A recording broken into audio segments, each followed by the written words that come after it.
Hello, my name is Renata, and today I'm going to talk about an important and tragic event in Mexican history, the Tlatelolco Massacre of 1968. This event took place on October 2nd in the Plaza de las Tres Culturas in Mexico City. It is remembered as one of the most serious acts of government repression against civilians and students in the country. In this presentation, I will explain what happened, the historical context behind the event, the human rights violation involved, the role of international organizations, and the short and long-term effects that this tragedy had on Mexican society. Understanding this event is important because it shows how political power, social movements, and human rights can collide, and it helps us reflect on the importance of protecting freedoms and democracy today.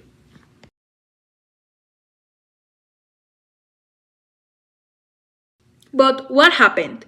To understand the event, we first need to talk about the situation in Mexico during those years. During that time, many university and high school students began organizing protests. They were demanding more political freedom, less government repression, and more democratic participation. Mexico has government by the Institutional Revolutionary Party, also known as the PRI, which have been in power for decades and maintain strong political control over the country. All the same time, Mexico was preparing to host the Olympic Games in October of 1968. The government wanted to present the country as stable and modern the rest of the world. Because of this, the students' protests were seen as the threat to that image. On October 2nd, thousands of students and civilians gathered peacefully in the Plaza de las Tres Culturas in Tlatelolco to protest. However, the Mexican army and security forces surrendered the area. Soon after, shots were fired and soldiers began shooting into the crowd. This caused chaos, injuries, arrests, and many deaths. The exact number of victims is still debated today, but it's widely considered one of the most violent acts of the repression in the modern Mexican history. Historical context and human rights violations. Although the massacre was not directly related to the Second World War, it was influenced by the global political climate of the Cold War. During that time, many governments feared that the students' movement could be connected to communist ideologies. Because of this, protests were sometimes treated as threats to national security. In Mexico, the government portrayed many of the protesting students as dangerous or even as communist traitors. This narrative helped justify the repression that occurred. From a human rights perspective, several articles of the United Nations Universal Declaration of Human Rights were violated. For example, Article 3, that talk about the protect the right to life and personal security. Also, the Article 5, that prohibits torture or cruel treatment. And Article 19, protects freedom of expression. To analyze the violence more deeply, we can also use the theory developed by the sociologist Johann Galtung. Galtung describes three types of violence. First, the direct violence, which is, in this case, was the shooting for the students by the army. The second, the structural violence, which refers to systems that create inequality or repression. In Mexico, the political dominance of the PRI and censorship limited the political freedom. And third, cultural violence, which happened when ideas or narrative justify violence. For example, labeling the protesters as enemies of the country. These three types of violence work together to help and make the massacre possible.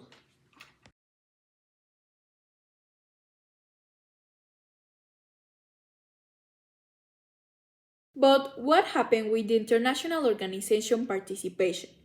Well, after the massacre, international attention and pressure slowly began to grow.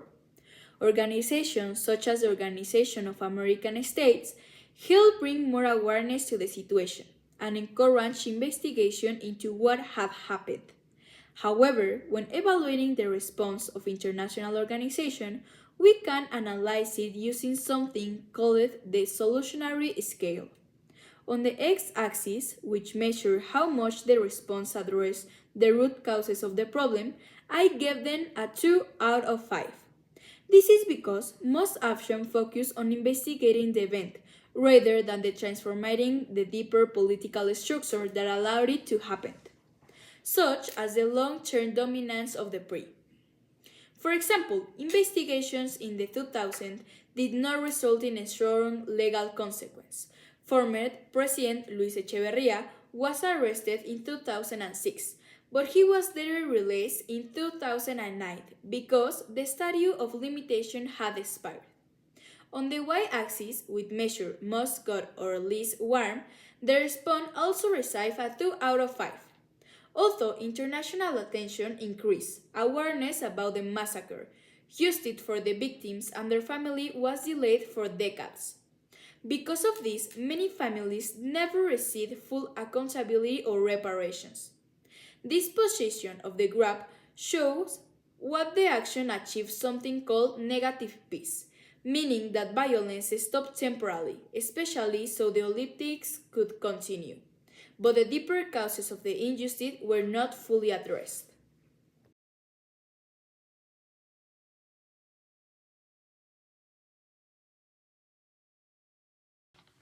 But now, the short and long term effects. The massacre had both short and long term consequences.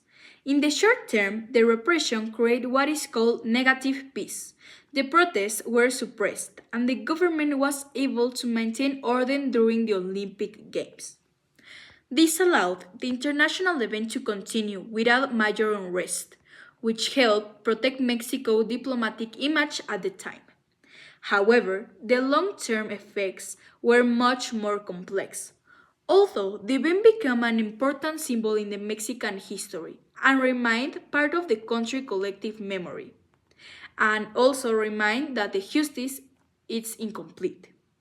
Many people responsible were never fully processed, and impunity continued for decades. The social trauma caused by the massacre also influenced later political movements in the 1970s, when more groups began demanding democracy. In addition, the deeper issues that exist at the time, such as the political inequality and economic disappeared, were not fully resolved. In conclusion, the Tlatelolco massacre illustrated how government power, political fear, and social movements can collide in ways that lead to serious human rights violations. It also shows that while international organizations can help bring attention to conflict and sometimes stop immediate violence, lasting peace requires addressing the root causes of injustice. Without structural reforms, accountability, and recognition of victims, it is very difficult to achieve what scholars call positive peace, which is a stable and just society. The lessons from the Tlatelolco are still relevant today because they remind us the importance of protecting freedom of expression, democratic participation, and human rights. Well, this presentation was my strategic activity number 6. Thank you for listening.